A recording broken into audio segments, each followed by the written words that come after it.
Hello guys, welcome to our channel. Today I am going to show you how to trim video in Instagram history.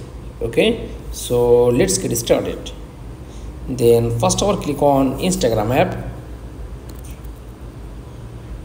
Okay, tap on plus icon, choose on history, click on galleries, then videos, select. Hello guys, welcome. Then all videos, then trim your video, click on WhatsApp app, tap on done, tap on someone person,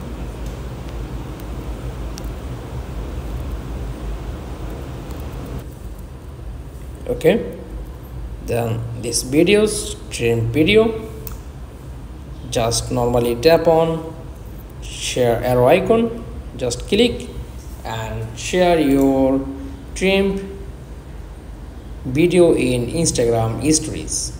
That's all. Thanks for watching. Please like, comments and subscribe. Thank you.